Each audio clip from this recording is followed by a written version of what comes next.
Adding a Word document to be a newsletter, Part 4.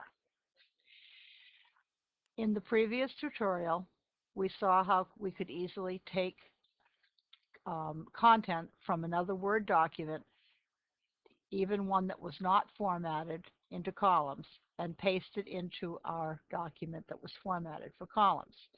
Now I've decided I want to put some more content in, but in actuality, I would like to have this go into the right-hand column. When I click here, there's no way I can get into the right-hand column. I don't want to hit enter, enter, enter. So what I can do is I can put in another break. And if I go to page layout and I go to breaks, this time I want a column break. This puts my cursor over up in the right-hand column, and I can now go and get another article, and I'm going to get the one on why is it the seasons change, and copy, go back into the column on the right, and paste.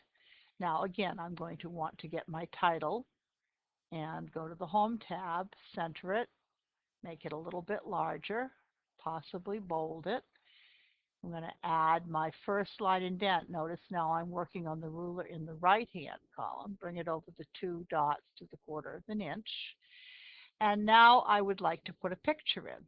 So I have the picture in my other document, and I have this picture. If you click on Picture Tools and you click on Text Wrapping, you'll see that it is in front of text. So I'm just going to copy it as in front of text. Going to go back into my previous document, and I can just click anywhere and paste. It's going to come in front of text. I want to place it approximately where I want the picture to go. Click on the Picture Tools again, and this time I could use either square or tight to wrap the text around the image. Since we have a square image here and not an irregular image, I will use square. It's best that you do not split your text because it's hard to read across an image. It's best to position the image where it's pleasing to you. You could put it there, or you could possibly bring it over towards the front of the article. You can play with it until you get something that you, whoops, I accidentally made the image smaller instead of just moving it. All right. And now you have the image wrapped about text. Now, if I decided I wanted to go back into this first column and put something else in the first column, I would have to put the invisibles on. I'd have to see where the column break was, and I'd have to make sure I had my cursor above the column break. Underneath the column break, if I wanted to add content, I could go to Insert, I could go to Text Box, Draw Text Box, and I could actually put in this blank space right here a text box, and then I could make an advertisement or something like that, instead of having to put my cursor above where the column break was. But I want to show you how to add more content. You do have to be careful that you don't force the column break beneath the bottom of the page. If that happens, then it will go on to a second page. And for this particular newsletter, we don't want that. So what I'm going to do is I'm going to go back and I'm going to get a table. So I'm going to come in here, and I'm going to, I could actually create the table, but for ease, I'm going to get this table that was already created by a student. I'm going to copy it, bring it back into my formatted document. With my cursor above, I'm going to hit paste. And actually, I think I'm going to bring it down. Now notice I did not force my column break past the bottom of the page, so I'm okay. I think I'll put my cursor there beside the return above the table.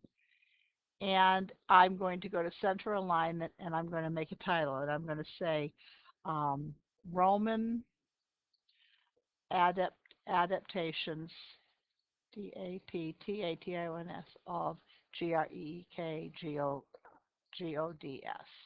and hit enter again. Now this is the Roman name, but I see that I actually wanted to put which one was Roman and which one was Greek.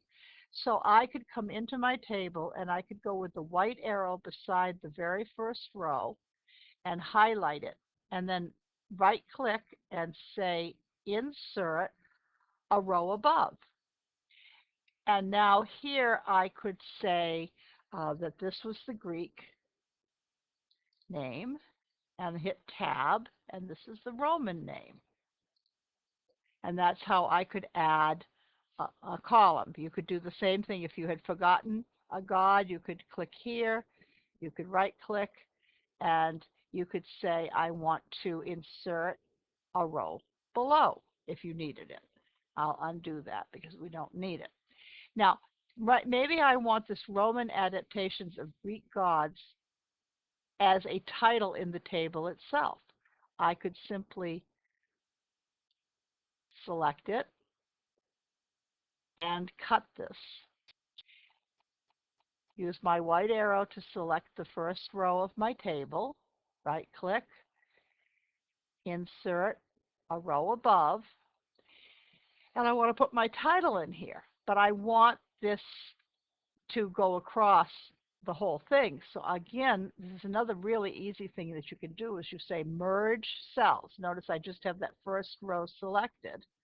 Now I have no dividing line in there. I can right click and I can paste, and there is my title right within my table itself. Pretty cool, huh? Now if I want to, I can come in here and I can actually make this bold. When I turn my invisibles off, all those funny little things go away and it makes it easier to see. All right. So now I can type in either column. I can come over here and I can do some more typing. I still have some room down here. If I turn the invisibles on, I see where my column break is. And again, this is where it might be fun for me to actually go and insert a text box, draw a text box, and then I could put some content in here. I could put an advertisement or something like that, and it would float right on top of the Word document. So you have seen how you can add a bulleted list, you can add a table, you can add a picture, text wrap the picture, you can make the indent using the first line indent only 1/4 of an inch as opposed to tabbing, which would give you a 1/2 an inch. You have seen how to take and put your document by adding a section break continuous. You've gone from 1 column into 2 columns. You know how to use the draft view and the print layout view. And I'd say you're pretty well set to do some terrific creation on your newsletter.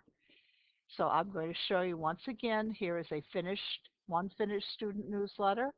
This was the Olympus Street Journal, and he's got his bulleted list, his table, his page number, his text wrap or picture text wrap tight in 2 columns, etc. And here's another one, and this was a young lady, and she has the ancient times, and she has a couple of different pictures in it. In fact, more than one picture kind of really makes your newsletter pop. She's got her table, she's got her bulleted list, etc. So as long as you have all those elements in your newsletter and you've got good stories, that's the most important part, is the good content, I think you'll find yourself doing very well on this project.